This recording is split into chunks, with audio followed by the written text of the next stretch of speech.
2015년 8월 2일 노스캐롤라이나주 윈스턴세일럼의 한 가정집.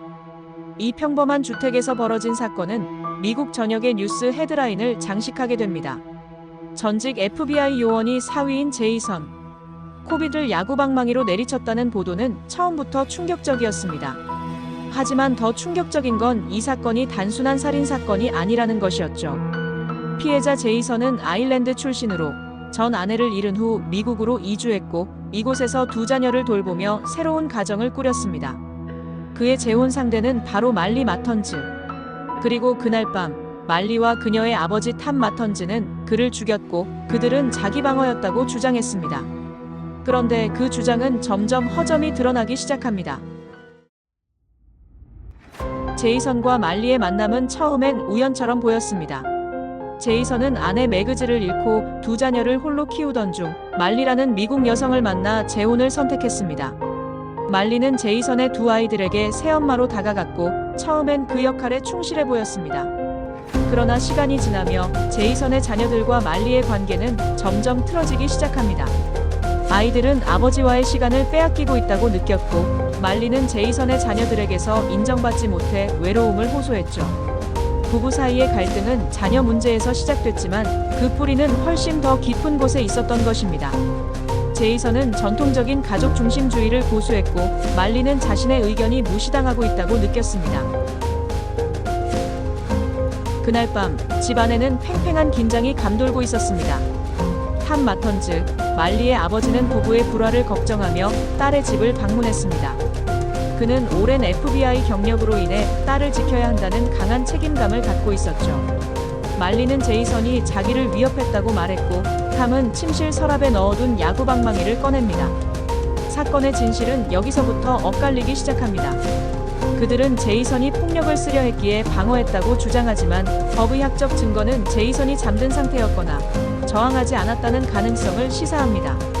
머리와 얼굴에 집중된 10회 이상의 가격. 그건 단순한 방어였을까요? 아니면 분노였을까요?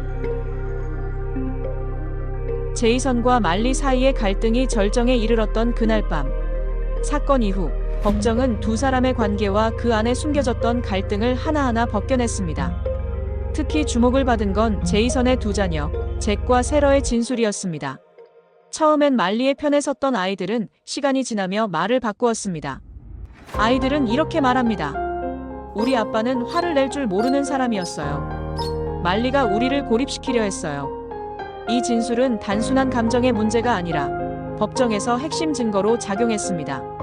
반면 말리와 그녀의 아버지 탐은 제이선이 폭력적이었고 그날 그녀를 죽일 수도 있었다고 주장했습니다. 진실은 누구의 말에 있었을까요? 증언이 쏟아지는 법정에서 판결보다 어려운 건 누구를 믿을 것인가였을지 모릅니다. 제이선의 머리와 얼굴에는 12회 이상 가격한 흔적이 남아 있었습니다. 이는 평범한 몸싸움에서 발생하기 어려운 수치입니다. 전문가들은 말합니다. 명백한 공격성의 흔적이다.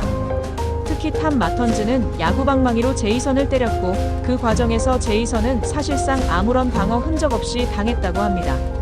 한 손에는 방어 상처도 없었고 침대 주변엔 몸부림친 흔적조차 미약했습니다. 결국 재판부는 이렇게 묻습니다. 자신과 딸을 방어하려 했다면 왜 그의 얼굴과 두개골이 그토록 부서졌는가? 이 물음은 단지 법적 판단만을 위한 것이 아니었습니다. 이 이야기는 정당방위의 기준이 어디에 있는가에 대한 미국 사회의 질문이기도 했습니다. 제이선의 첫 번째 아내 매그즈는 급성천식으로 사망한 것으로 알려져 있었습니다. 하지만 이번 사건 이후 그녀의 죽음 또한 재조사 대상이 됩니다. 일부 법의학자는 목 주변에 손상이 있었다고 지적했죠. 이로 인해 일부 언론은 제이선이 전 아내도 살해했을 가능성을 보도하기 시작했습니다. 하지만 아일랜드의 경찰과 유족은 즉각 반박했습니다. 매그즈는 천식을 앓고 있었고 제이선은 그녀의 죽음을 누구보다 힘들어했다. 진실이 무엇이든 제이선의 과거는 사건의 그림자가 되어 말리와 탐에게 자기 방어의 정당성을 주장하는데 도구가 되었습니다. 우리는 종종 과거를 과장하거나 왜곡해서 현재를 정당화하려 하죠. 과연 이 경우도 그랬던 걸까요? 초기 재판에서 말리와 탐은 각각 2025년형을 선고받습니다. 그러나 항소심에서 반전이 일어납니다. 재판 당시 일부 증거가 불법적으로 수집되었고 자녀들의 진술도 법정에서 충분히 교차 검증되지 않았다는 이유로 유죄 판결이 뒤집혔죠. 다시 열린 재판에서 배심원단은 탐과 말리에게 더 낮은 형량을 부여합니다. 미국 사법제도는 절차적 정의를 중요시합니다. 하지만 결과적으로 제이선은 죽었고 말리와 탐은 감형됩니다. 과연 우리는 절차가 지켜졌다면 정의도 지켜졌다고 말할 수 있을까요? 이 사건은 단지 한 남자의 죽음을 다룬 것이 아닙니다. 이 사건은 진실이란 절대적으로 존재하는가에 대한 질문이기도 합니다.